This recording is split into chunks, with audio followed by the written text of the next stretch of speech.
Pode ficar sentado mesmo. Pai, em nome de Jesus, eu quero entregar, Senhor, tudo aquilo que pensei, estudei, tudo aquilo que planejei, e pedir que a sua vontade aconteça aqui nesse lugar. Em nome de Jesus, Pai, que somente a sua vontade possa acontecer aqui nesse lugar. Em nome de Jesus, amém e amém. Pode aplaudir, né, que é para o Senhor. Deixa eu me apresentar aqui, caso você não me conheça. Sou Fabrício, sou pastor aqui na casa, casado com a pastora Mônica, pai de 4 lindas meninas. Sirvo na casa aqui há um tempinho e é uma honra estar podendo ministrar a palavra, também entendendo a responsabilidade de ministrar a palavra aqui. E eu gostaria de pedir que você abrisse a sua Bíblia, o seu aplicativo, aí no livro de Isaías, capítulo 43, verso 1.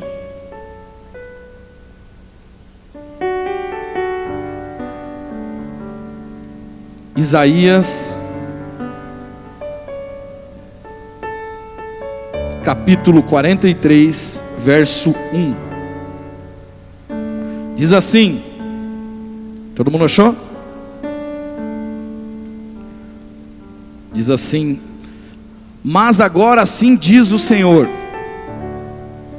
aquele que o criou, ó Jacó, aquele que o formou, ó Israel, não tema, não tema, pois eu o resgatei, eu o resgatei, eu o chamei pelo nome, você é meu. Recebe essa palavra aí que você já ganhou o culto se você receber essa palavra. Eu costumo dizer que tem algumas pessoas que parece que Deus não abre mão. Você já viu isso? Aquele tipo de pessoa que ele quer desviar e nem desviar ele consegue. Desviado, ele não está em paz. Tudo que ele vai fazer, ele fica pensando: se Jesus voltar, se eu morrer. E às vezes, quando eu estou ali no gabinete aconselhando, eu digo assim, às vezes eu olho para a pessoa e falo assim: o que será que Deus precisa fazer para chamar a sua atenção, hein? Porque Ele vai fazer. Quando a gente fala que há pessoas que eu sinto que Deus não abre mão, fica bonitinho e até fofinho, né? Você fala: ai, que bênção, Deus não abre mão de mim. Mas quando Deus não abre mão, Ele faz o que for necessário para que você venha para Ele. E sabe, quando a gente pensa no Evangelho, o Evangelho é sobre um resgate.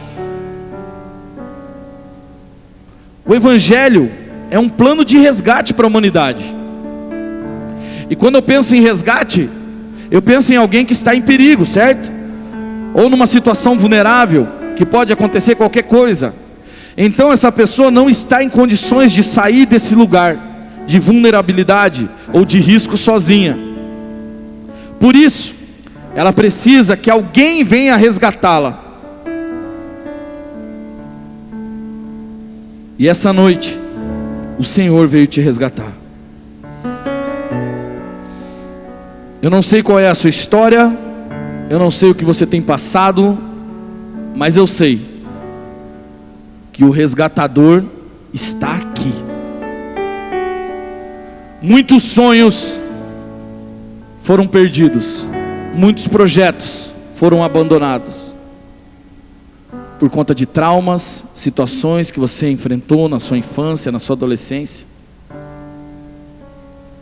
Planos que Deus depositou em seu coração, mas que foram perdidos. E hoje estão na terra do nada, esquecidos, perdidos.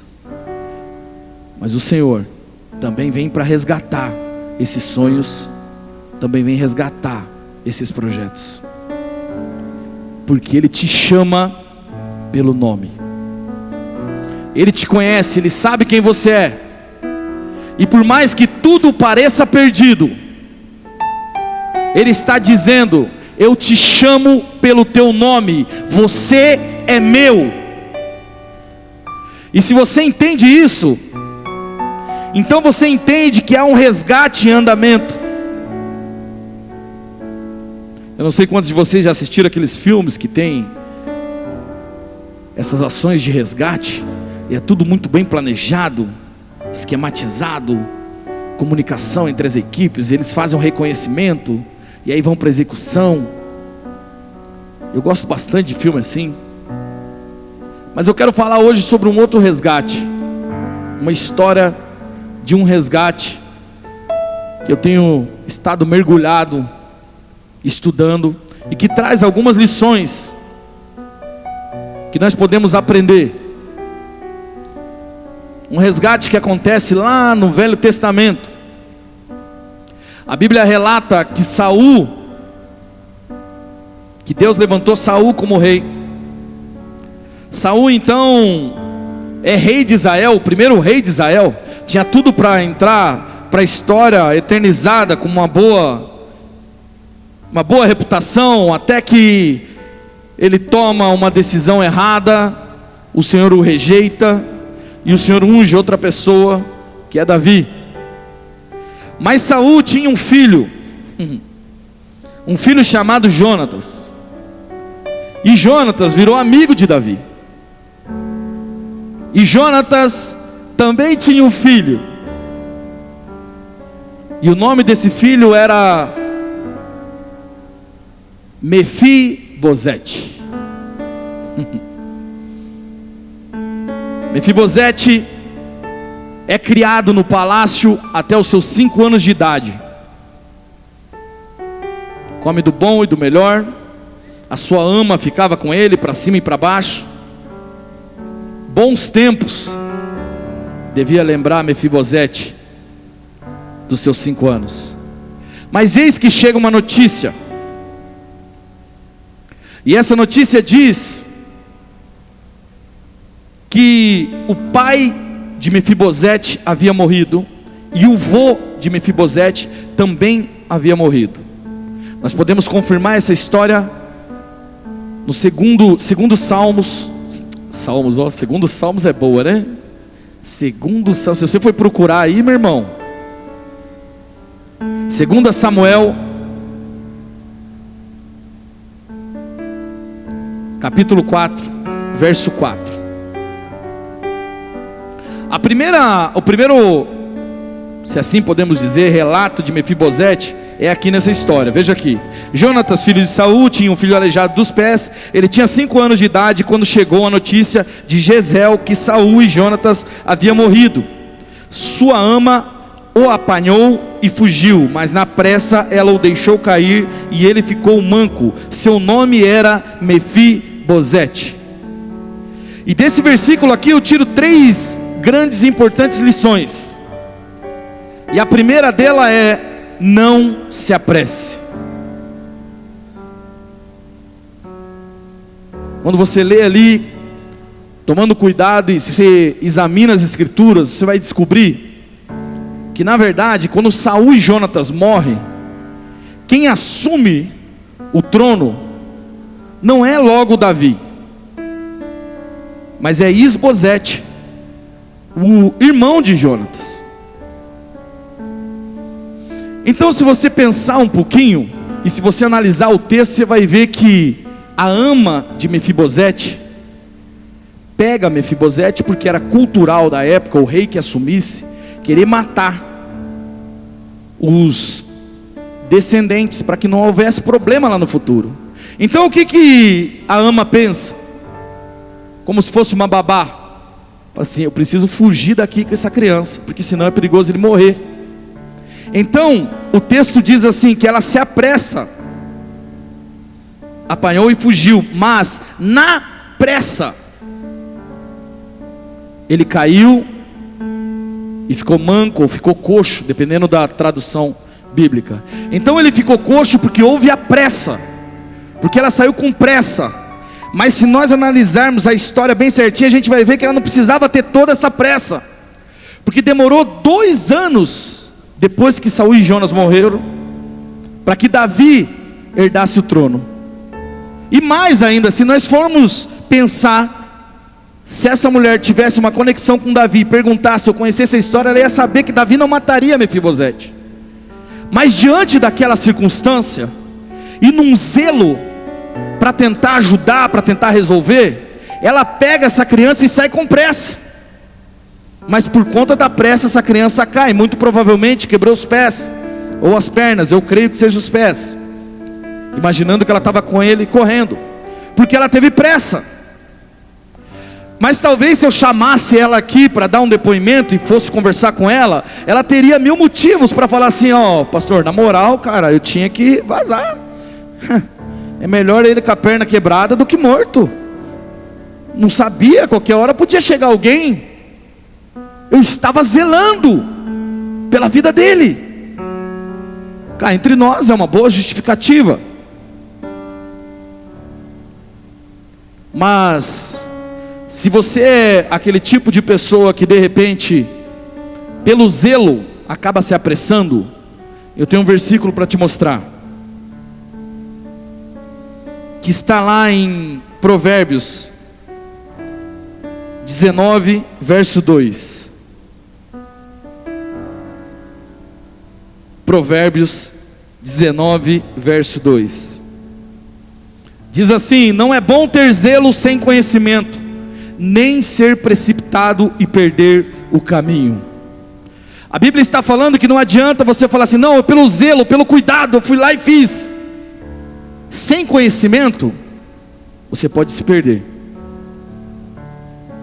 Na pressa, a gente faz muita coisa errada achando que está fazendo certo. Já diria um filósofo contemporâneo: a pressa é inimiga da perfeição.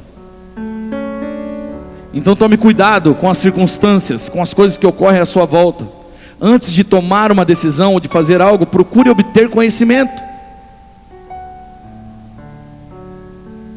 A pressa, geralmente, a gente tem pressa quando o nosso nível de fé não está muito bom, porque a gente acha que a gente precisa dar o nosso jeito rápido, porque senão Deus não vai conseguir resolver.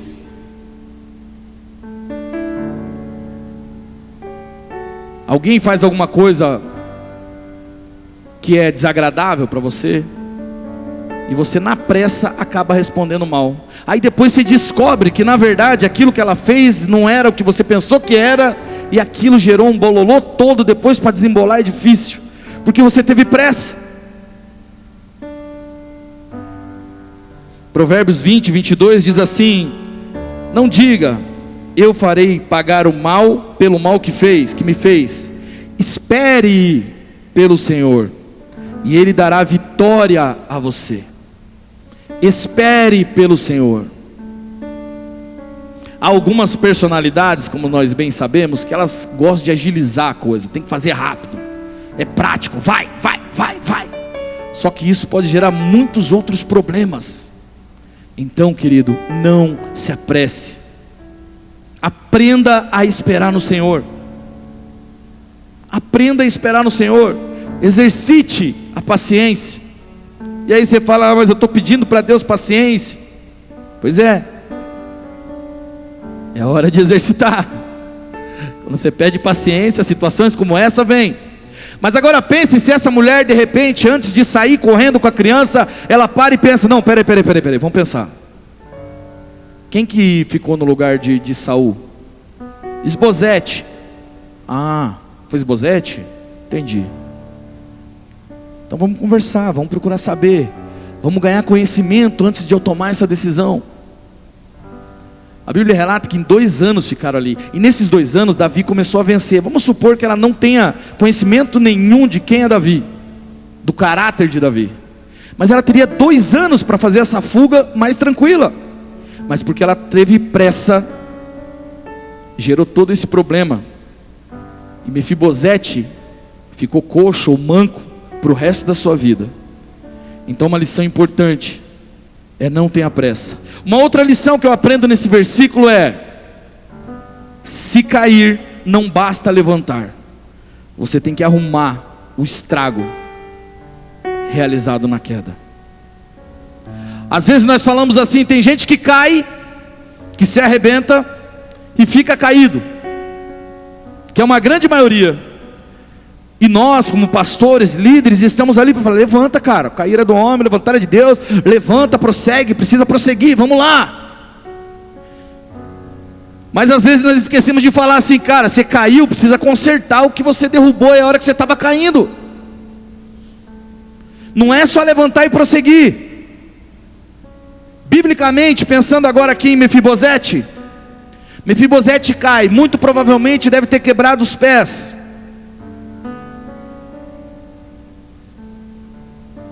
E nessa época, há registros históricos, aleluia, há registros históricos de que já existia a técnica de talas, ou seja, volta o osso para o lugar, coloca talas, enfaixa. Só que dá um trabalhão isso aí, né, meu irmão? Hoje em dia, quando a gente quebra alguma parte do osso e você vai para o hospital, já é difícil. Você imagina naquela época. Inclusive, para testificar isso aí, olha esse versículo aqui, ó, Ezequiel 30, 21. Fazendo uma referência que já existia. Essa técnica foi criada no Egito antigo. Mas olha Ezequiel 30, 21. Diz assim, ó: filho do homem, quebrei o braço de Faraó, rei do Egito. Não foi enfaixado para sarar, nem lhe foi posto uma tala para fortalecê-lo, o bastante para poder manejar a espada. Olha que interessante. Então já existia essa técnica. Eu não sei se essa ama conhecia essa técnica, mas o fato é que ela não parou para arrumar o que aconteceu. Agora você imagina, um menino de 5 anos cai, quebra os 2 pezinhos. Você imagina o transtorno, ainda mais numa fuga. Dava para sair, dava para parar, arrumar o pezinho dele, colocar uma tala, um pedaço de madeira ali, enfaixar? Não, ela pensou assim: meu irmão, é melhor coxo do que morto. E partiu. Só que quando você não arruma o que você provocou na queda, o estrago que você provocou na queda, sabe o que acontece? O que aconteceu com Mefibosete. Você carrega isso para o resto da sua vida. Essa sequela vai te acompanhar todos os dias da sua vida. As pessoas vão olhar para você e vão lembrar da sua queda. Porque muitas vezes você não quis pagar o preço de arrumar. Ah, mas ia doer? Ia, mas dói mais na sequência, porque ele fica uma vida toda. Ele caiu essa vez. Aí eu te pergunto, quantas vezes mais você acha que ele caiu? Porque coxo, manco, ele não tinha mais equilíbrio. Quantas outras vezes ele pode ter caído por conta dessa queda? Por conta de não ter arrumado o estrago que ocorreu nessa queda. Então essa é uma lição que eu aprendo também. Você precisa lidar com os problemas que você gerou. Pode ser complicado, pode ser difícil, mas só assim você não vai ter que lidar com as sequelas desse problema para o resto da sua vida. Uma terceira lição que eu aprendo aqui é que precisamos crescer. A Bíblia fala que Mefibosete, eu estou nesse versículo ainda, a Bíblia fala que Mefibosete tinha 5 anos, somente 5 anos. Com 5 anos ele não pode decidir o que ele faz. Ele não pode decidir se ele corre, se ele fica, se ele quer conversar com Davi, se ele quer conversar com Esbozete. Ele não pode decidir. Ele está sujeito àquilo que a pessoa que é maior que ele vai decidir ali. E até aí, tudo bem. Mas nós temos pessoas que insistem em ser crianças espirituais. Quando você é uma criança no espiritual e não insiste em crescer, o crescimento é necessário. Quando você não cresce, alguém está tomando decisão por você. Só que é interessante, porque a babá de Mefibosete tomou a decisão por ele, mas você não escuta mais falar dela, mas escuta falar de Mefibosete, que fica manco para o resto da vida por conta de uma decisão dela. Não foi ela que pagou o preço, foi ele que pagou, porque ele era uma criança. E às vezes nós somos crianças espirituais e queremos continuar nesse estágio. Deixa eu te falar uma coisa: o crescimento espiritual não é uma opção, é uma necessidade. É algo natural e precisa acontecer. 1 Coríntios 3:1 diz assim: irmãos, não lhes pude falar como a espirituais, mas como a carnais, como crianças em Cristo. Ele diz que não pode falar como a espirituais. Sabe o que isso me diz? Isso me diz que quando você é uma criança no espiritual, você não tem acesso a todos os assuntos, você não tem acesso às coisas espirituais, porque você não tem entendimento.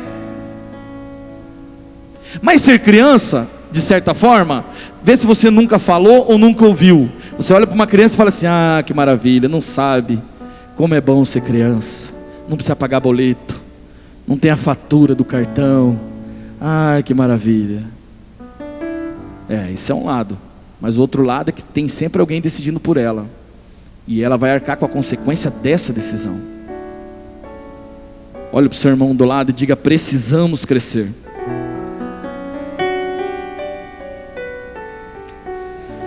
Mefibosete aparece em um outro instante. Tudo isso acontece, ele é levado, a Bíblia, um breve intervalo não fala dele, mas logo depois ele reaparece. Ele é levado para uma cidade que é chamada de Lodebar.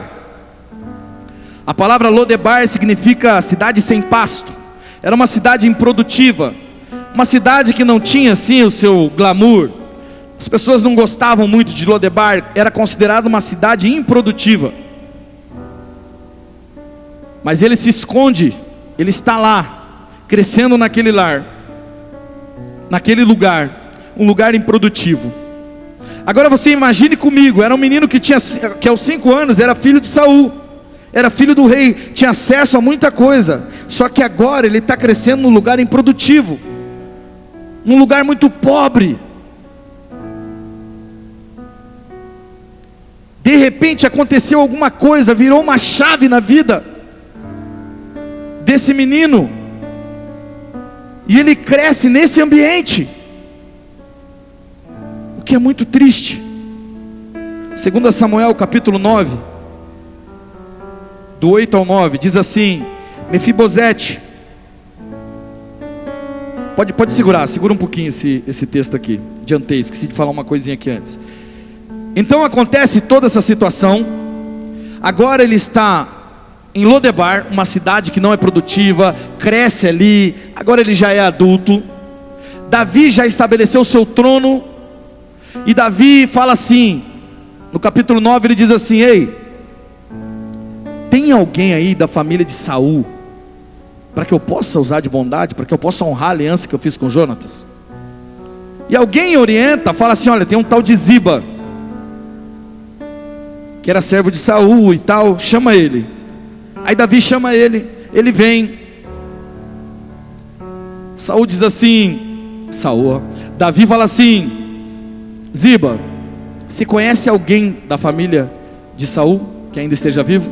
Ziba fala assim: sim, há um rapaz lá em Lodebar, só que ele é aleijado, ele é coxo. Davi então fala assim: vá buscá-lo. E segundo a pesquisa que eu fiz, Lodebar ficava a cerca de 30 a 40 quilômetros de Jerusalém. Então eu imagino, na minha pequena cabeça, eu imagino a cena. Quando eu estou estudando a Bíblia, eu gosto de imaginar a cena. E eu estou imaginando a cena do lado de dentro da casa, onde Mefibosete está, agora já adulto. Estima-se que aí ele já estava com perto de 40 anos, se não 40 anos. Inclusive ele já tem um filho nessa fase. E de repente chega alguém no portão.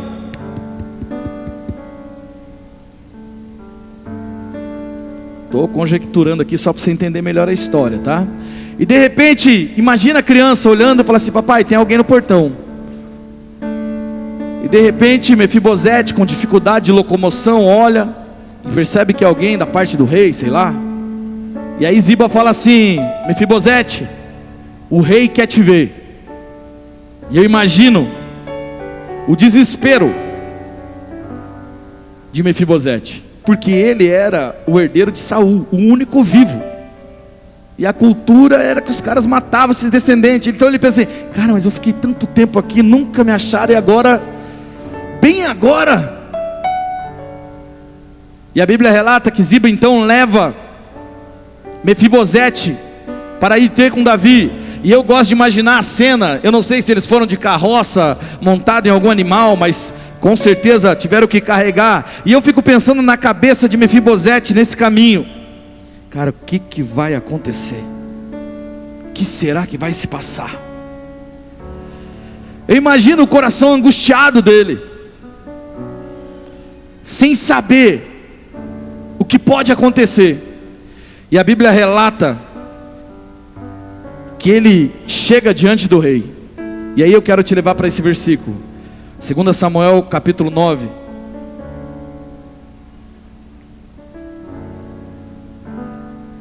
verso 8 e 9. 2 Samuel capítulo 9, verso 8 e 9. Diz assim: Mefibosete prostrou-se e disse: quem é o teu servo para que te preocupes com um cão morto como eu? Então convocou Ziba e lhe disse: devolvi ao neto de Saul, seu senhor, tudo o que pertencia à família dele. E esse trecho aqui eu também extraio algumas lições, 3 para ser exato. E a primeira é: não é sobre você. Nós vivemos num mundo muito egocêntrico. A gente acha que é sempre a respeito da gente. O cara olha para você de um jeito, você já acha que ele está pensando mal de você. O cara está com a cabeça em outro lugar e você já pensa: não, é comigo. Não, foi por minha causa. Foi eu. Deixa eu te falar uma coisa: nem tudo na vida é sobre você. Mefibosete vai ao encontro de Davi pensando que é sobre ele ser descendente. Ai meu Deus, o que vai acontecer comigo? Eu vou morrer. Mas não era sobre ele. Era sobre a aliança que Davi tinha com o pai dele, com Jonatas. É por isso que Davi manda chamar Mefibosete. Você talvez esteja se perguntando, falando, muitas vezes dizendo: mas quem sou eu? Para que Deus quer falar comigo? Esse negócio de eu ir para a igreja, por que Deus quer? As pessoas chegam e entregam palavra para você, e você fala: mas eu? Mas quem sou eu? Por que Deus me usaria? Eu sou um cão morto. Esse irmão que está me entregando essa palavra, ele não sabe quem eu sou, ele não sabe o que eu fiz. Eu abandonei aquela igreja, eu fiz isso, fiz aquilo outro. Você começa a enumerar os seus pecados, mas eu preciso te dizer: não é sobre você, é sobre Jesus, é sobre o preço pago naquela cruz pela sua vida. Então sempre que a sua consciência ou que Satanás tentar te acusar, lembre-se, não é sobre você, é sobre Jesus. É por Ele que você é justificado, é por Ele que você recebe a chamada, é por Ele, somente por Ele. Não é sobre você, é sobre Jesus. João 14, número 6, verso 6 diz assim: respondeu Jesus: eu sou o caminho, a verdade e a vida. Ninguém vem ao Pai senão por mim. É sobre Ele.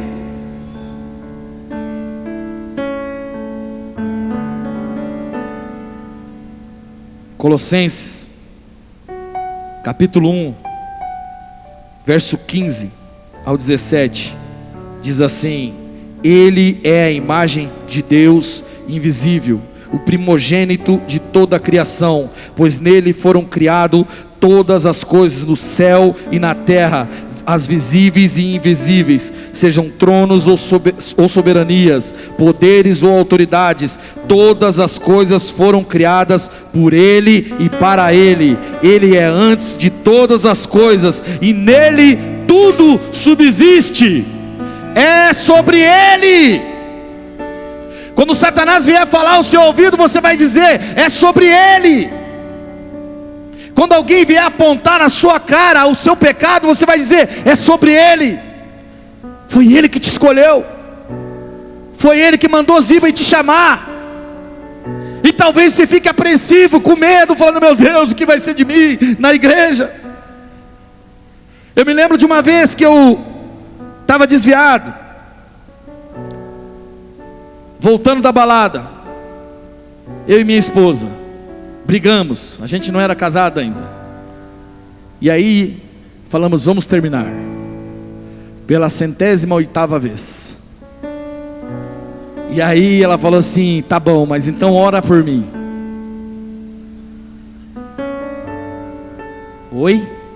Ora por mim. Eu falei: que ora por mim? Tá maluca? Tá doidona, né? Ora por mim. Eu falei: minha filha, eu tô vindo da balada.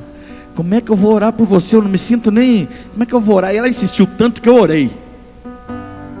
Eu orei. Comecei orando tímido. Eu me imaginei...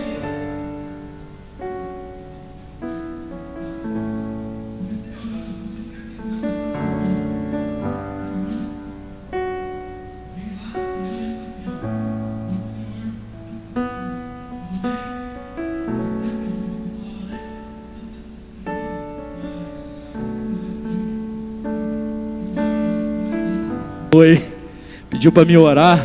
Posso falar um pouquinho com o senhor? Então, estamos tendo problema. Eu sei, preciso ir para a igreja. Vamos, depois a gente fala sobre isso. Eu sei que eu preciso ir, mas vamos um assunto por vez, tá? Então, e ela pediu para me orar. Eu não sei nem o que orar aqui, mas sabe, sentindo nu, literalmente. Só conforme eu fui falando, aí já vai se sentindo cheio, né? Senhor, já começou, na filha de assembleana é fogo. Senhor, então, essa varoa que tu me deste. Aí eu lembrava com a minha condição atual e voltava com a... Não, senhor, desculpa, não é... O senhor faz o que o senhor quiser, Só que assim, ó, eu me lembro perfeitamente que eu falei assim, só que assim, ó, se ela for a mulher da minha vida, então o senhor... Será que o senhor pode falar comigo? Mas assim... Não entrega aqueles códigos que o senhor deu lá, que eu lembro lá, Daniel, José, que negócio, vaca gorda, vaca magra. Eu sou ruim de interpretação. Se o senhor puder ser claro assim, mas clarão mesmo comigo, aí eu vou entender que é ela, senhor. Eu acho que Deus até riu da minha oração. Fiquei lá, conversamos mais um pouco. No outro dia, a mãe dela falou assim: estou com uma vontade de ir para a igreja. E eu falei assim, eu gosto muito de criança, né? Dá para perceber. Lá em casa sempre tem que ter uma criança. Você que me conhece há 10 anos, você vai sempre lembrar da Mônica ou eu com uma criança no colo. Por falar nisso, lembrei da minha de 18 anos. Tudo bem. E aí, no outro dia... Só os entendedores sabem, né? Vou contar para vocês aqui. Ela vai ficar doida comigo, né? Foi um rapazinho lá em casa.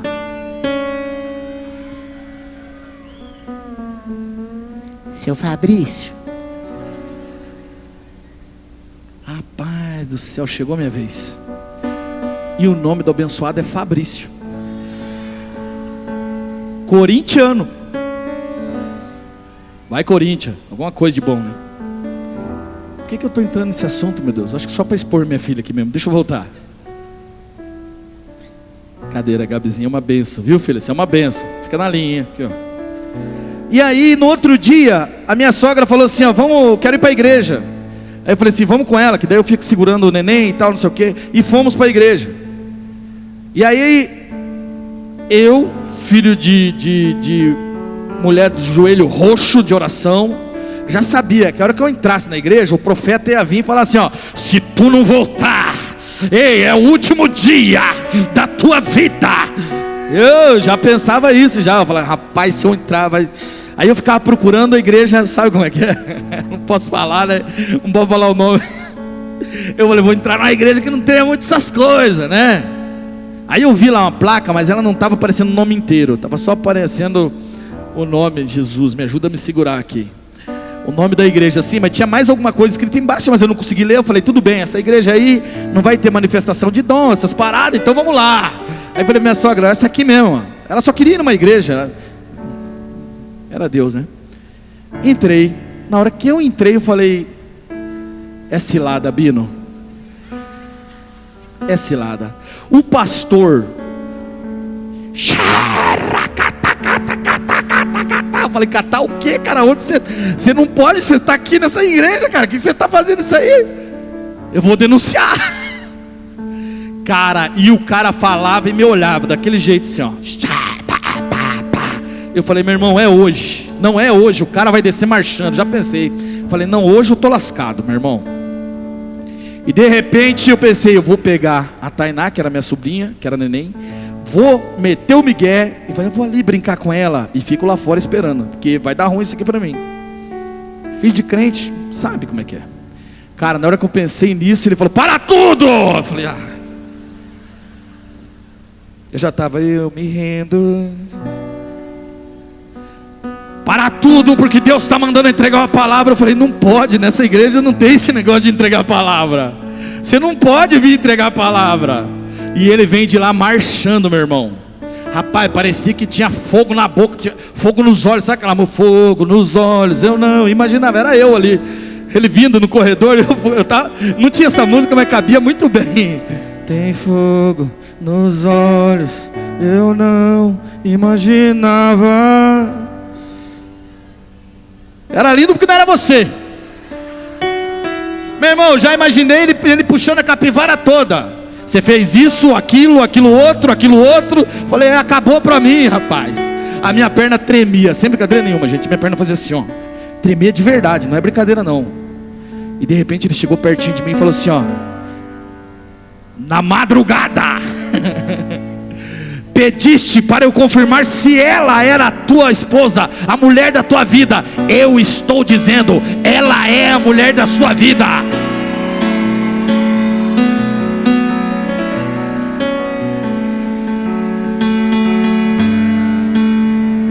Bate palma porque não era você. Eu estava imaginando, eu conheço, mas no final vai falar, se não voltar vai morrer. Nessa época eu pensava que Deus era um senhor de barba branca com um porrete na mão esperando eu errar. Meu conceito de Deus estava errado. Mas ele falou tudo isso e depois olhou para mim e falou assim, fui claro o suficiente? Senhor, foi, entendi. Pode continuar o culto lá, sair daqui agora. Ai. E aí ele virou de costas assim, começou a andar. E eu comecei a pensar, porque na minha cabeça religiosa não cabia, não fazia sentido. Deus não podia falar comigo, eu estava pecando, eu era pecador. E numa igreja dessa, Deus não podia falar comigo. Pensando, porque ontem mesmo eu pequei. Eu pensei nisso. Cara, a hora que eu abri o olho, o cara estava aqui com aquele zóio de fogo, aquela boca de labareda. E ele gritou no meu ouvido, que eu nunca mais esqueci, até hoje eu lembro. Ele diz, esqueça o que você fez ontem. Eu sou Deus que te falo hoje. Ei! Deus é um Deus de resgate. Ele nos resgata.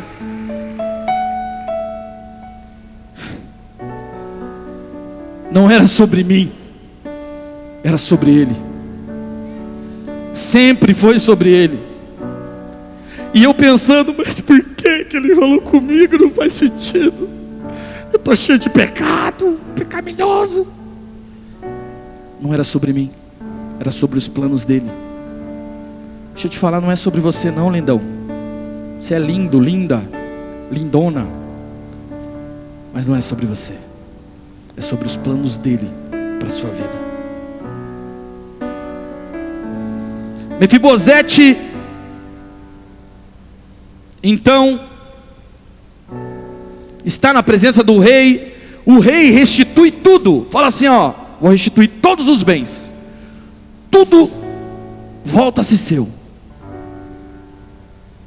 Essa fala que eu falei aqui, que ele fala assim, eu sou como um cão morto, foi depois de Davi falar. Davi falou, vou restituir. E depois ele fala, quem sou eu para que você se preocupe comigo? Eu sou um cão morto. Vê se não é a gente. Deixa eu dar um detalhe só daquela história. Quando eu saí, eu olhei para o Alvarez aqui, lembrei. Quando eu saí da igreja, eu fui olhar a placa, porque eu falei, não é possível a igreja. Que igreja que é essa? Aí eu olhei, aí eu dei uns 3 passinhos para trás e vi embaixo escrito assim, ó, renovada, se é que você me entende. Aí fez mais sentido. Mas enfim, ali, quando Mefibosete fala, Sou como um cão morto, ele já tinha recebido a bênção. Olha que loucura, ele já tinha recebido a bênção. A gente é assim, a gente recebe e fica, mas por que eu? Porque não é sobre você, é sobre os planos que Deus tem para a sua vida. É porque através da sua vida, muitas outras vidas serão impactadas. É por causa do sacrifício na cruz, não é ao seu respeito.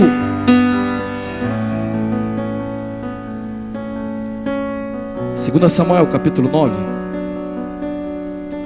verso 10, continuando a história aqui de Mefibosete, diz: você, seus filhos, Davi falando para Ziba, tá? Cultivarão a terra para ele, e você trará a colheita para que haja provisões na casa do neto do Senhor, do seu Senhor. Mas Mefibosete comerá sempre à minha mesa. Meu Deus.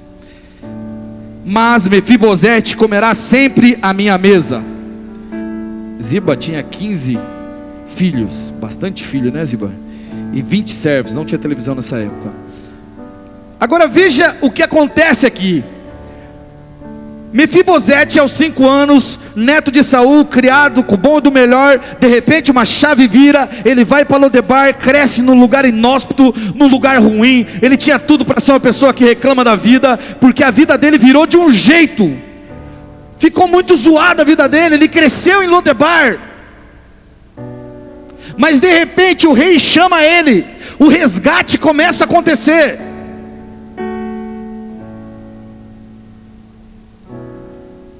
Muitos de nós estamos em Lodebar. Alguém aqui em nosso meio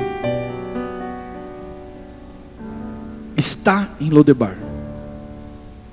Você vem para cá para se esconder. Você vem para cá porque essa igreja é grande. Você vem para cá e não quer se envolver, porque lá na igreja onde você estava, você sofreu muitas coisas.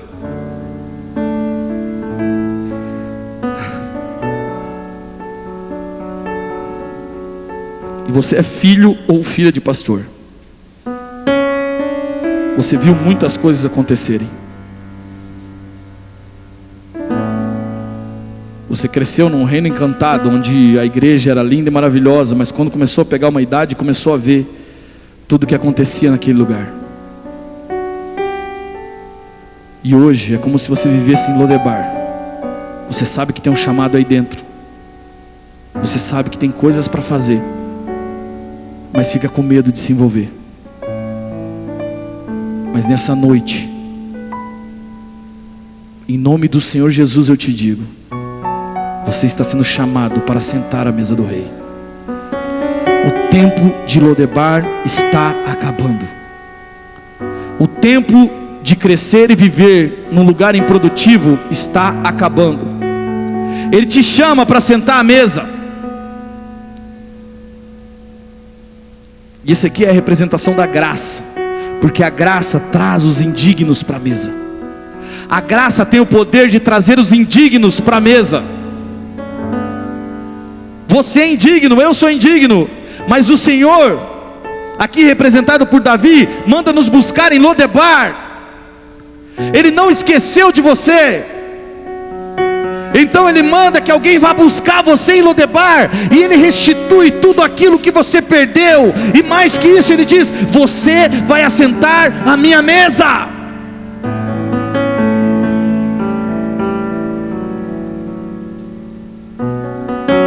Segunda Coríntios 12:9 diz: mas Ele me disse, minha graça é suficiente para você, pois o meu poder se aperfeiçoa na fraqueza. Portanto, me gloriarei ainda mais alegremente em minhas fraquezas, para que o poder de Cristo repouse em mim.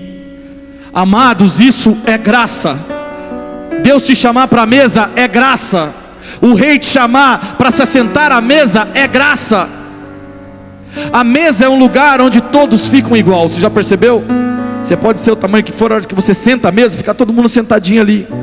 Mesa é um lugar de relacionamento. Fala de relacionamento. Na mesa você mostra quem você é. A gente fala, né, que precisamos ter tempo de mesa. E é a coisa mais genuína. Eu creio muito nisso. Vocês sabem disso. E a minha estatura física não me deixa mentir. Mesa é um lugar maravilhoso, sabe por quê? Porque na mesa as pessoas relaxam. Na mesa ela fala quem ela é. Se ela é uma pessoa que fala palavrão o dia todo, na mesa ela vai falar. Se ela é uma pessoa que reclama demais, se está sem fé, na mesa ela acaba soltando, porque ela relaxa. Mas é ali que a gente sabe a verdade, é ali que a gente pode lidar com a verdade.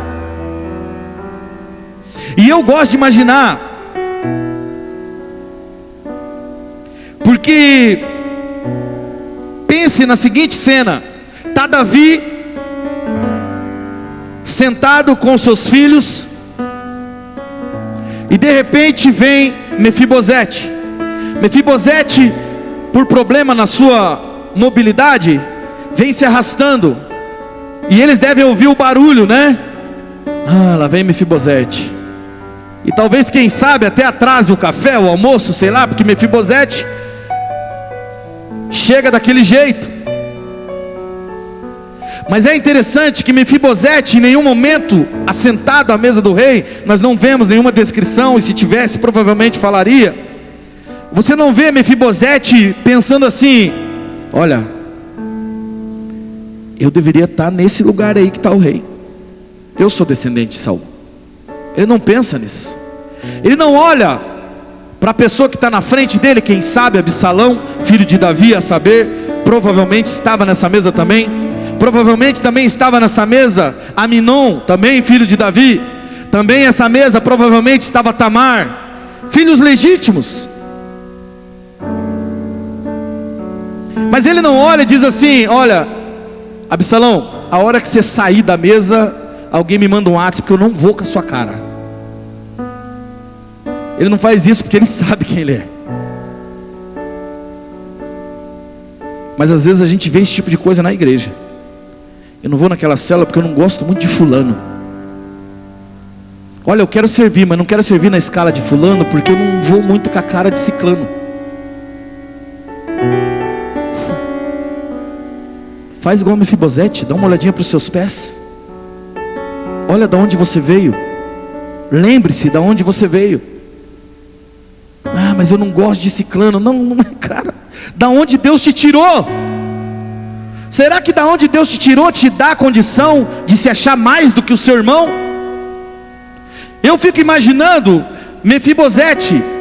A Bíblia fala que Absalão era todo bonitão, tinha um cabelão e tal, né? Eu fico imaginando Mefibosete ali olhando. Eu fico imaginando Absalão até um pouco arrogante, por conta da história de tudo que acontece depois. Então eu fico imaginando ele na mesa se gabando. Não, porque eu, não sei o que, não sei o que. E aí Mefibosete dá uma olhada e fala assim: nossa, cara, mas é um mala esse Absalão, hein? Meu Deus do céu, cara, eu tenho vontade de nem ficar aqui. Aí a hora que ele dá uma afastadinha, ele dá uma olhadinha no pé dele lá. Aí ele lembra da história dele. Aí ele fala assim: eu nem era digno de estar nessa mesa. Tá tudo bem, eu vou ficar aqui. E aí entra uma outra lição que essa mensagem nos mostra: seja o indigno da mesa. Quando alguém te chama para uma mesa, ela te chama porque acredita, porque gosta. Davi praticamente adota Mefibosete, por conta da aliança que ele tinha com Jonatas. E quando eu penso nessa situação, é como se Davi representasse Deus, Jonatas representasse Jesus, e eu fosse Mefibosete, o indigno da mesa. Seja o indigno da mesa. Se você começar a se achar muito digno, entenda uma coisa: talvez você seja Absalão na mesa. Quando você começa a reparar muito no irmão, imagina Absalão falando: oh, mas esse... Porque ele não era guerreiro. Mefibosete não era guerreiro, não podia ser. Oh, mas esse Mefibosete, hein, pai? Meu Deus, mó trabalho, hein? Meu Deus do céu. Se você começa a reparar muito no seu irmão, é porque você está começando a se achar digno demais nessa mesa. E se você é o digno da mesa, então você pode estar sendo um Absalão, pode estar sendo um Aminon. Então seja o indigno da mesa. Se você não conhece a história, Absalão, dali para frente, tem um probleminha. Na verdade, Aminon abusa da sua irmã. Os dignos da mesa, os bonitões da mesa ali. Um abusa da sua irmã, o outro mata Aminon. E mais que isso, quer tomar o reino do pai agora. O bonito, o digno da mesa, agora ele quer tomar o reino do pai. E existe uma guerra acontecendo. Absalão agora quer tomar o reino, e ele está vindo para Jerusalém. Davi precisa fugir. E quando ele pensa em fugir, surge uma oportunidade a um cara que se chama Ziba. Lembra do Ziba? Surge uma oportunidade para Ziba, porque Mefibosete é aleijado, não consegue montar num animal para ir junto com Davi. Mas Ziba podia. Então o que acontece? Ziba sela os animais, coloca um monte de suprimento e vai ao encontro de Davi. Davi agora está saindo de Jerusalém, porque se ele ficar ele vai morrer. Absalão está vindo para tentar matar ele. A hora que Davi está saindo, encontra com quem? Com Ziba. Ele fala: Ziba, o que é tudo isso aí? Aí Ziba fala assim: isso aqui são suprimentos para o senhor, vinho para os soldados aí, está aqui todo o suprimento, eu vou com o senhor, é a nós, estamos juntos, hein, Davi? Aí Davi fala assim: Mefibosete.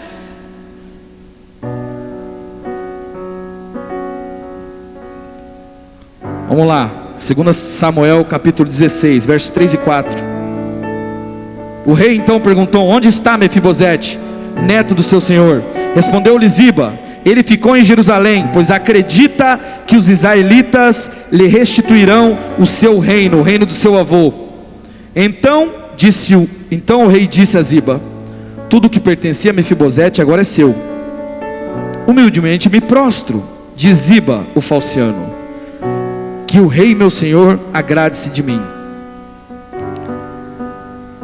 Que reviravolta! Os senhores estão acompanhando olha que reviravolta, gente. Vocês acreditam que Ziba fez uma presepada dessa? Mas Mefibosete não fez nada disso. A Bíblia não relata que ele fez, relata que Ziba está contando isso. Por conta de Ziba estar contando isso, Davi toma uma atitude: todos os bens que eram de Mefibosete voltam para você. Caramba, não acredito que Ziba fez isso. Ziba viu ali uma oportunidade, e existe oportunidade que vem para revelar a verdade. Eu sei que a gente fala, temos que aproveitar as oportunidades, e temos mesmo, mas há algumas oportunidades que ela revela o seu coração. Até aqui nós não sabíamos como era o caráter de Ziba, mas agora, nesse momento, eu falo, quando eu me lembro da primeira vez que eu li essa passagem, eu falei: caraca, não acredito que ele fez isso. Que sacana. Porque ele parecia bonzinho, não parecia? Quando você vai lendo ali, e de repente ele toma essa atitude, porque ele viu ali uma oportunidade. Cuidado. Algumas oportunidades vêm para revelar a verdade, aquilo que está no seu coração. E aí nós vamos para 2 Samuel capítulo 19. Porque Davi continua fugindo. Ele sai, Ziba vai com ele, Ziba está junto com ele. Ele foge, acontece um monte de coisa lá. Mais ou menos um ano e meio. Absalão perde, morre. Então Davi está voltando para Jerusalém, agora, como um vencedor. Algumas pessoas menosprezaram Davi. Teve um cara que apedrejou Davi, e Davi está voltando. Teoricamente agora é a hora do acerto de contas. Meu irmão, pensa comigo aqui. O cara está voltando, cheio do poder. Pensa comigo, baiano. Agora é nós, tiozão, vamos sentar para conversar. Você que me zoou aí, hein? E aí chega um cara, fala com ele e tal. Mas Davi, um homem segundo o coração de Deus, era misericordioso. E esse cara vem, e aí os filhos de Zerua dizem assim: cara, quer que eu passe o facão nesse cara aí que apedrejou, amaldiçoou o senhor? Ele fala assim: não faz isso não. Tá tudo bem, relaxa. Vamos seguir com a vida, não vamos ficar pensando nisso. E aí acontece isso que eu vou ler aqui agora. 2 Samuel 19, 25 ao 27. Diz assim: quando chegou em Jerusalém, o encontrou com um rei. E esse lhe perguntou: por que não foi comigo, Mefibosete? E ele respondeu: ó rei, meu senhor, eu, teu servo, sendo aleijado, mandei selar o meu jumento para montá-lo e acompanhar o rei. Mas o meu servo me enganou, Ziba, o Falciane. Ele falou mal de mim ao rei, não basta enganar, falou mal de mim ao rei, meu senhor. Mas tu és como um anjo de Deus, faze o que achares melhor. E esse trecho aqui me ensina a como lidar com a injustiça. Como lidamos com a injustiça? Porque o nosso senso de justiça grita. Eu vou falar para você, quando eu li isso aqui, eu sou muito imaginativo, então eu estou imaginando toda a cena.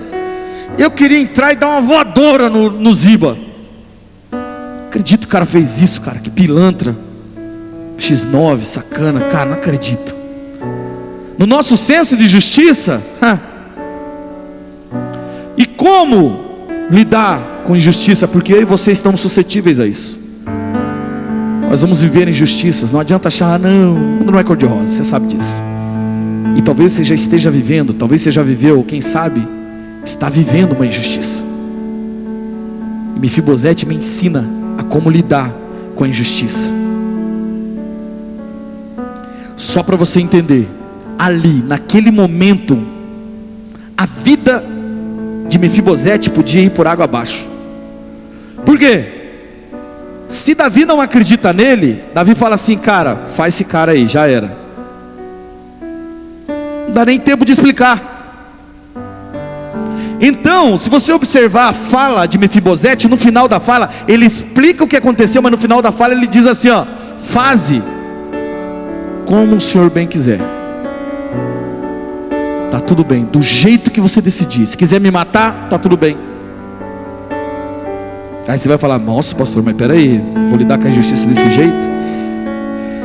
Romanos capítulo 12, verso 17 ao 18 diz assim: não retribuam ninguém mal por mal, procurem fazer o que é correto aos olhos de todos, façam todo o possível para viver em paz com todos. Hebreus 12:3 diz assim, ó, pense bem, aquele que suportou tal oposição dos pecadores contra si mesmo, para que vocês não se cansem e não desanimem.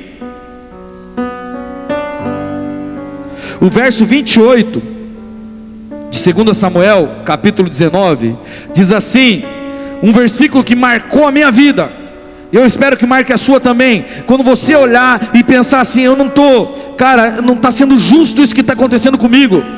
Eles poderiam me dar uma chance a mais, eles poderiam me ajudar, mas eles não estão me ajudando. O meu chefe poderia ter olhado para mim, ele poderia ter feito alguma coisa. Mefibosete me ensina como lidar com a aparente injustiça. No verso 28, ele diz assim, ó, todos os descendentes do meu avô nada mereciam do meu senhor e rei, senão a morte. Entretanto, deste a teu servo um lugar entre os que comem à sua mesa. Que direito tenho eu, pois, de te pedir qualquer outro favor? Você não está entendendo o que está acontecendo aqui. Ele está dizendo assim, ó, cara, eu estava destinado à morte. E ele estava, porque ele era descendente de Saul. Qualquer outro rei teria matado ele.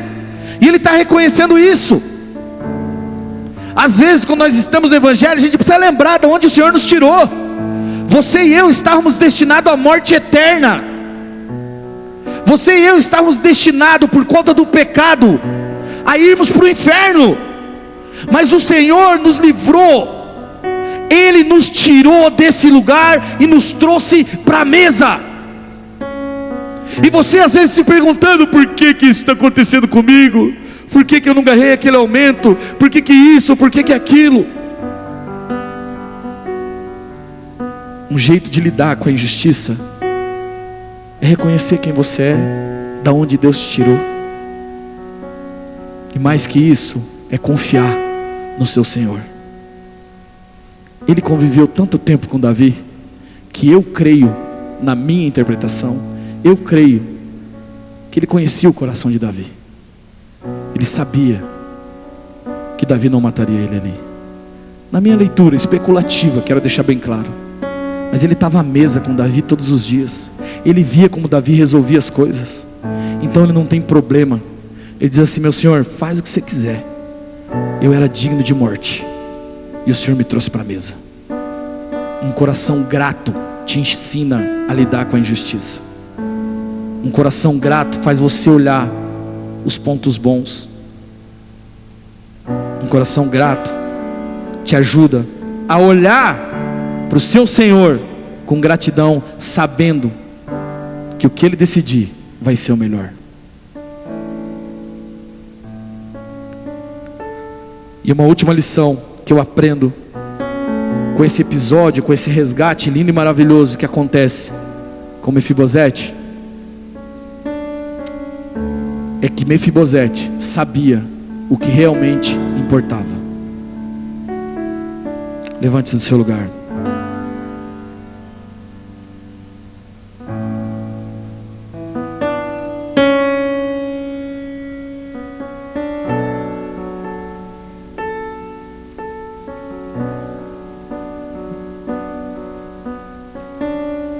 Segunda Samuel, capítulo 19, verso 29 e 30, a gente já está finalizando. Diz assim: disse-lhe então o rei: você já disse o suficiente. Minha decisão é que você e Ziba dividam a propriedade.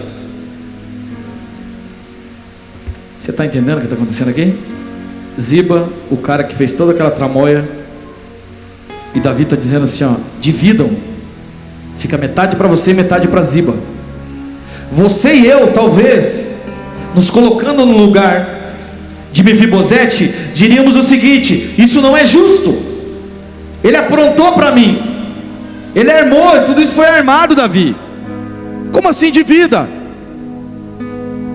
Quando a gente vê a história de Mefibosete, a parte que mais é pregada, que mais você vai ouvir, é a parte da mesa, que representa a graça. Deus te tira de Lodebar para sentar à mesa, glória a Deus por isso. Deus te tira de um lugar que você não estava sendo produtivo, para você sentar à mesa com Ele. Isso é a graça. Mas a parte que mais me comove na história de Mefibosete é esse finalzinho aqui. Sabe por quê? Ziba armou a presepada, e aí Davi fala assim, ó: metade fica com Ziba, metade fica com você, Mefibosete.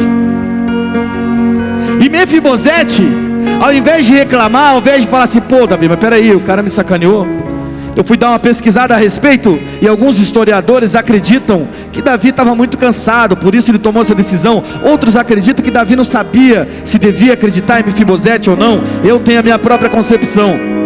Para mim, Ziba teve com ele um ano e meio, caminhando junto. Sabe quando alguém dá uma mancada com você lá atrás, mas aí caminha com você, te ajuda, tá junto, e aí depois você fica sabendo? Aí você fala assim: cara, como é que eu vou fazer isso com Ziba agora? Ele me ajudou, Davi tinha um coração misericordioso. Então ele decide resolver daquele jeito, metade para um, metade para outro. E talvez qualquer outra pessoa iria chorar, gritar, espernear e falar assim, ó: não, negativo, ele me sacaneou. Mas Mefibosete não. Mefibosete tem uma atitude que parece até que ele já tinha lido o Novo Testamento. Parece até que ele tinha lido Colossenses 3:2. Mantenha o pensamento nas coisas do alto e não nas coisas terrenas. Mefibosete responde assim ao rei: deixa que ele fique com tudo, agora que o rei meu senhor chegou em segurança em seu lar. Eu não sei se você entende o que está acontecendo aqui. Mefibosete está dizendo assim, ó: olha, não é a respeito do que você pode me dar, Deus, é a respeito da relação. Davi, não é a respeito do que você pode me dar, mas é a respeito daquele tempo de mesa que eu tive com você. Deixa eu te falar uma coisa: talvez você esteja precisando de algumas coisas, talvez você esteja até com o coração assim: ah, é injusto, eu devia ganhar mais, eu devia receber aquilo outro, porque fulano ganhou e eu não. Ei, mas você precisa entender a importância da mesa, você precisa entender a importância do relacionamento. Você estava destinado à morte e o Senhor te tirou da morte para a vida, te trouxe para a mesa. Quem reconhece isso não reclama, quem reconhece isso agradece, quem reconhece isso louva esse Deus. Ei! Mefibosete 7 diz o seguinte: ei, eu não me preocupo com o que o Senhor pode me dar, eu me preocupo com a relação que eu tenho com o Senhor. O Senhor está em paz e em segurança nesse lugar. Eu reconheço o resgate feito em minha vida. É isso que Ele está dizendo. Será que você reconhece esse resgate? Será que você reconhece o que Ele fez por você de verdade? Ou será que um aumento que não veio é motivo para você reclamar? Um cliente que você perdeu é motivo para você reclamar?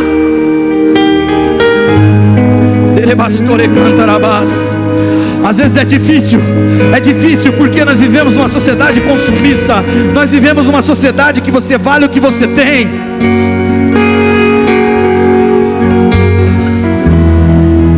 Mas o apóstolo Paulo nos ensina: mantenha os seus olhos nas coisas que são do alto e não nas coisas terrenas. Mantenha os seus olhos nas coisas que são do alto e não nas coisas terrenas. Ei, deixa eu te falar. O Senhor te trouxe aqui nessa noite para dizer o seguinte: eu sou o seu resgatador e te chamo pelo teu nome. Você é meu.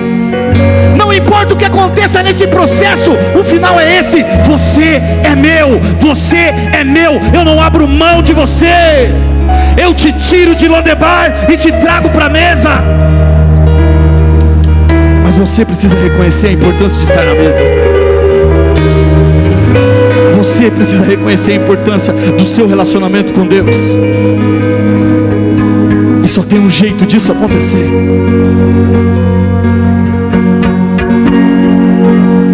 se enchendo do Espírito Santo de Deus. É Ele quem te convence dos seus pecados. É Ele que faz você olhar para o seu pé e falar: caramba, eu sou um coxo, eu mal consigo andar, eu mal consigo me equilibrar, eu estou todo lascado, eu estou zoado, mas o Senhor me tirou desse lugar e me trouxe para a mesa. Ele me trouxe para a mesa. É o Espírito Santo que vai te dar condição de entender isso. Então, em nome de Jesus, enchei-vos do Espírito Santo de Deus. Seja cheio nessa noite, para que a semana fique pequena para você, para que o seu problema fique pequeno para você. Só tem um jeito de você enfrentar isso: é cheio do Espírito Santo. O resgate está vindo, a cavalaria está vindo. O Senhor está dizendo: eu te chamo pelo teu nome, você é meu. O resgate está acontecendo. Você precisa reconhecer: o resgate está acontecendo. Aqueles planos, aqueles sonhos, nessa noite eu estou resgatando, diz o Senhor. Mas deixa eu te falar: o grande segredo é estar cheio do Espírito Santo de Deus. Nós, por nós mesmos, você não dá conta. Sabe por que você tem lutado contra isso e não consegue? Porque por nós mesmos a gente não consegue.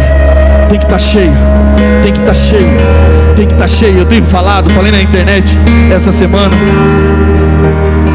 se você pegar um copo cheio de leite, bem cheio, até a ponta, e se eu andar aqui, o que vai derramar é leite. Eu não posso olhar para o leite derramado e falar assim: mas meu Deus, como é que está caindo leite? Por quê? Porque eu estou carregando leite. O que você está carregando? Se você estiver cheio do Espírito Santo de Deus, você vai derramar o Espírito Santo de Deus. Se você estiver cheio do Espírito Santo, você vai derramar o Espírito Santo de Deus. Por isso, você precisa se encher. E não é só no culto, é todos os dias. Precisa estar cheio do Espírito Santo para vencer aquele pecado. Precisa estar cheio do Espírito Santo para reconhecer o resgate que Deus está fazendo na sua vida. Precisa estar cheio do poder e do Espírito Santo para que milagres aconteçam na sua família. Precisa estar cheio do poder e do Espírito Santo de Deus. Não tem outro jeito. E quem sabe você está aqui nessa noite, enquanto eu falo, enquanto eu conto essa história, você fala: cara, eu estou em Lodebar. Eu estou em Lodebar, pastor. Sou eu. Eu quero te dizer que Ziba está batendo a sua porta. O rei manda te chamar. O rei manda te chamar.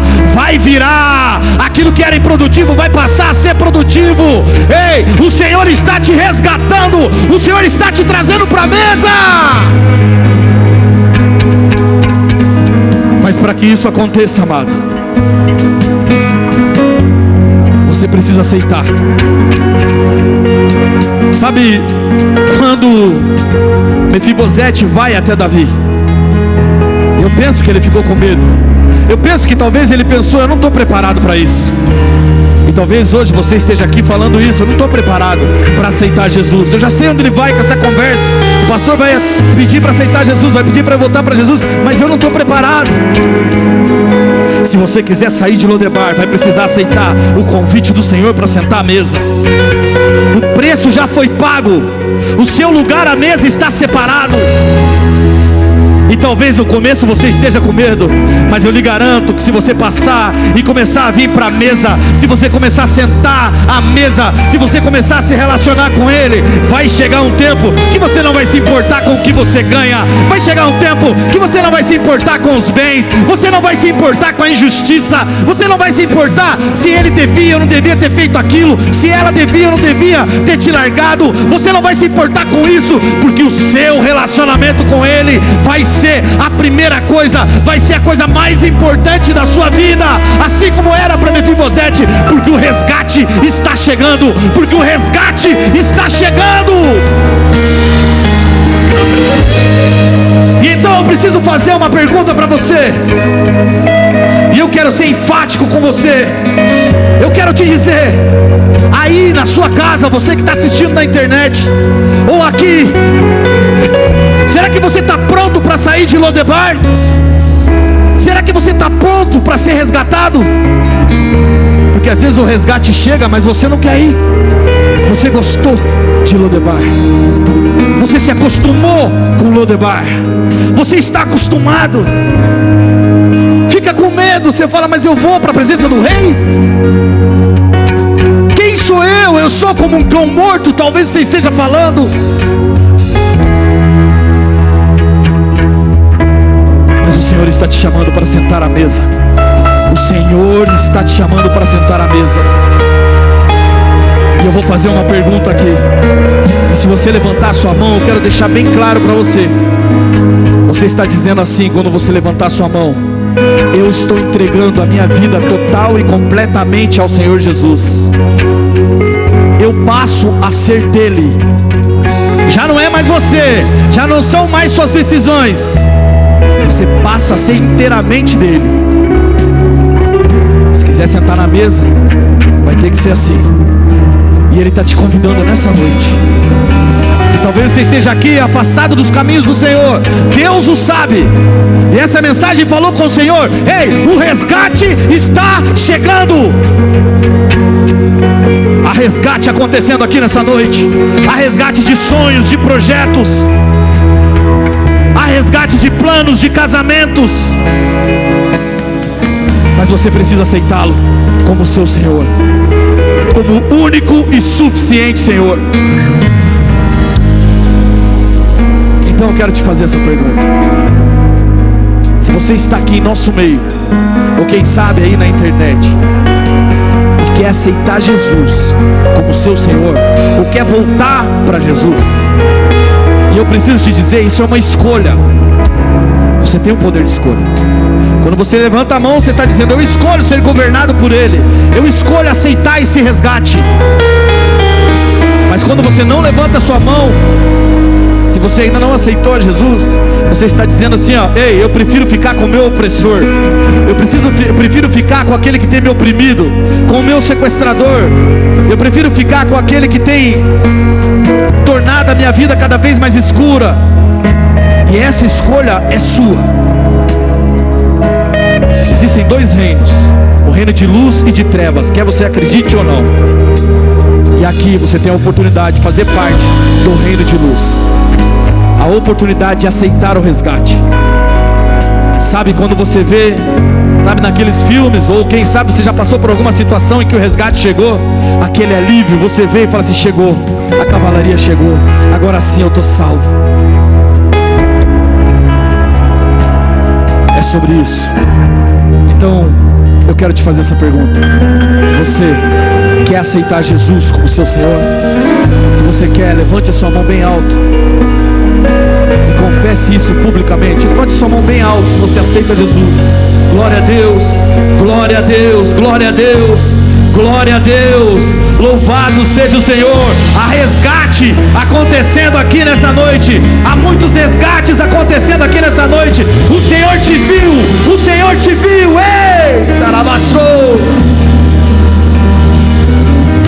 Você que levantou sua mão, que está aceitando Jesus, ou que está voltando para Jesus, o Senhor conhece seu coração. O Senhor sabe que talvez você já foi Mefibosete, mas Ele está te trazendo para a mesa, viu? Na mesa você vai descobrir que não se trata de bens, não se trata de ego, não se trata daquilo que o seu Senhor pode te dar, mas do relacionamento que você tem com Ele. Então eu gostaria de pedir que você repetisse essa oração comigo. Levante sua mão bem alto, você que aceitou Jesus ou que voltou para Jesus, bem alto para que eu possa te ver.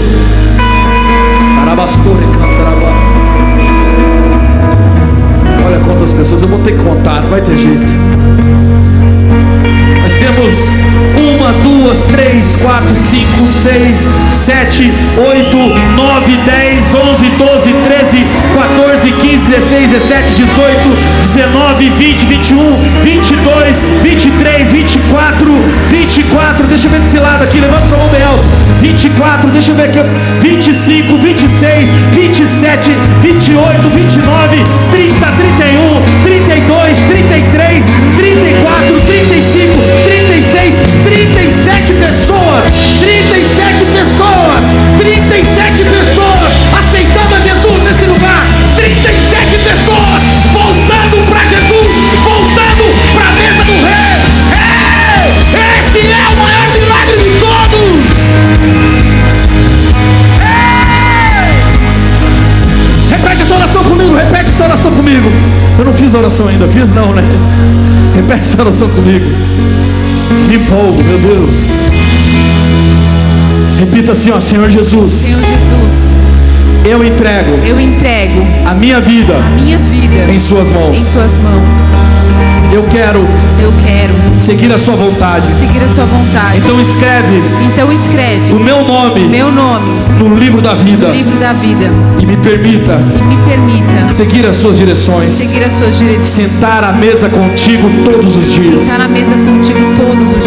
Em nome de Jesus. Amém e amém. Glória a Deus. Dá uma salva de palmas bem forte.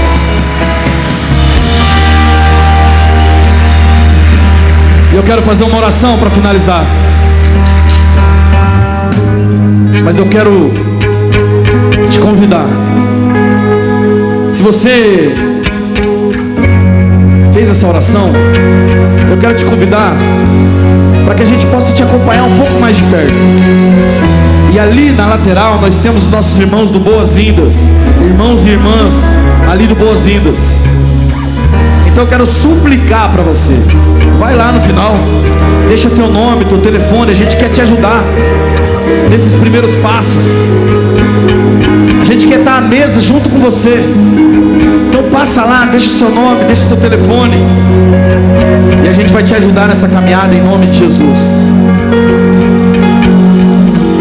E eu quero finalizar, mas antes de finalizar, eu preciso fazer uma oração com você. Que de algum momento, de alguma forma, sente que precisa do resgate. Em alguma área da sua vida, você se identifica com Mefibosete. Em alguma área da sua vida, você sente que essa palavra foi para você. Eu não vou falar muito aqui, mas se você sente que essa palavra foi para você, de alguma coisa específica que você tem vivenciado, que de alguma forma você tem estado esquecido, tem estado em Lodebar, ou quem sabe o Senhor já está fazendo o resgate. Eu vou pedir para você sair do seu lugar e vir até aqui à frente. Quero orar por você rapidamente. Sore cantaramas.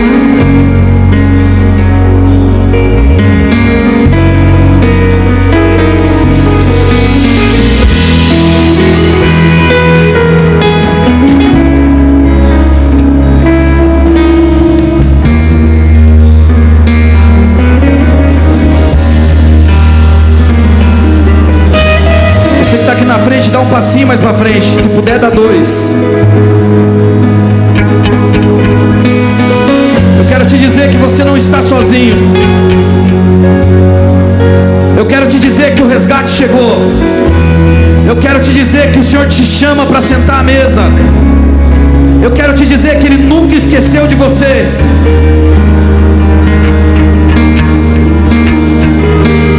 Então eu quero orar por você. Eu quero pedir para os meus irmãos, diaconia, pastores, presbíteros, façam imposição de mãos, entreguem palavras, faça aquilo que precisa fazer, aquilo que Deus ordenar você a fazer. Mas vamos orar por essas pessoas. Pai, no nome de Jesus, o Senhor conhece cada coração. O Senhor conhece cada pessoa que sai do seu lugar, Deus, para tomar uma nova posição. Eles não aceitam morar em Lodebar. Eles querem dizer: Lodebar nunca mais. Eles querem estar assentados à sua mesa. Eles querem entender aquilo que é realmente valoroso, que é o relacionamento contigo, Deus. Senhor, o Senhor conhece os corações. Sabe que algumas pessoas que aqui estão porque há muito têm reclamado daquilo que elas não receberam, mas elas querem reconhecer o verdadeiro valor do relacionamento contigo. Elas querem estar à mesa contigo, Pai. Deus, em nome de Jesus, vem de uma maneira sobrenatural. Vem de uma maneira sobrenatural sobre a vida de cada um. Enche com o teu Espírito. Enche com o teu Espírito. Enche com o teu Espírito. No nome de Jesus. No nome de Jesus. Esse é o momento. Essa é a hora. Esse é o momento. Espírito Santo de Deus, vem, vem, vem. Realiza o impossível. Realiza os milagres. Tira Mefibosete de Lodebar. Vem, Espírito Santo de Deus. Vem, vem.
Eu sou o seu resgatador, diz o Senhor. Eu sou o seu resgatador. Quando Deus vem te resgatar, não há falha, não há erro. E nessa noite Ele te resgata, Ele resgata os seus planos, Ele resgata os seus sonhos. Deus é um Deus de resgate. Jesus é um plano de resgate. Em nome de Jesus, Ele te chama pelo teu nome. Tu és meu, diz o Senhor.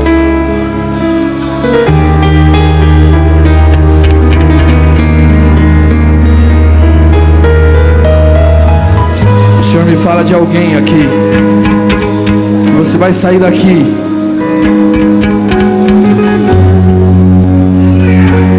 e Ele vai continuar ministrando o seu coração. Mas você está resistente por conta do que você já atravessou. Você começa a desenhar teorias na sua cabeça,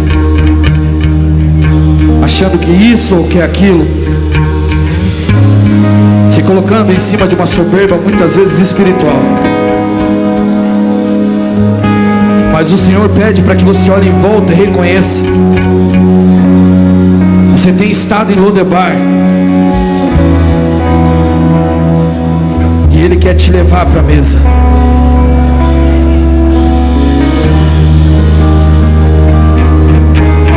Em nome de Jesus,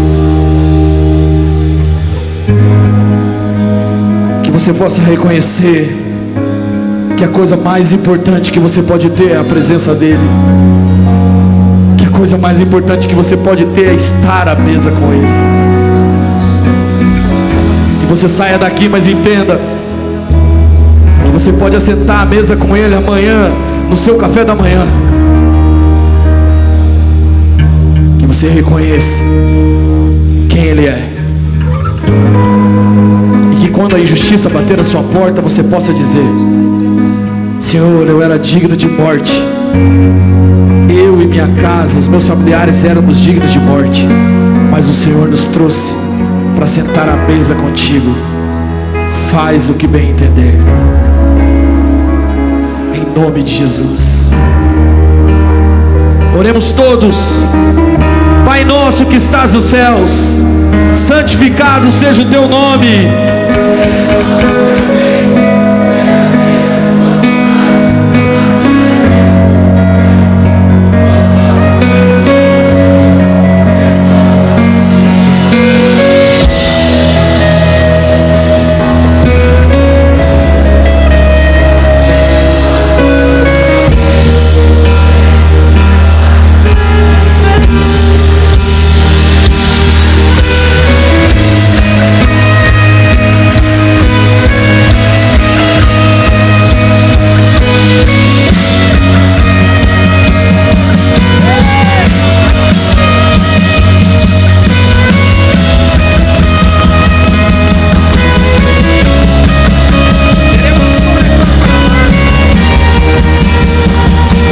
Lembre-se,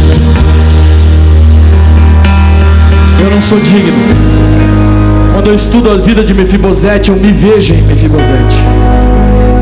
Eu não sou digno, você não é digno. O sacrifício de Jesus nos torna dignos. Lembre-se disso. E lembre que esse jogo, aonde que é esse jogo? É lá fora que esse jogo acontece. Aqui é um centro de treinamento, é importante, mas você precisa exercer tudo isso lá fora. No nome de Jesus. Levanta sua mão direita. Antes da bênção apostólica, queria mandar um abraço para o Rafael, que está fazendo aniversário hoje. Rafa de Araguá. Um feliz aniversário para a Júlia, que fez aniversário essa semana. E para todos vocês que fizeram aniversário desse mês aí, que Deus abençoe em nome de Jesus. Juju, feliz aniversário, viu, querida? Deus abençoe. Que o amor de Deus Pai, esse amor que transcende todo entendimento, esse amor que resgata os seus filhos, esse amor que manda buscar-nos em Lodebar, esse amor que nos perdoa e nos chama para sentar à mesa, esteja com você.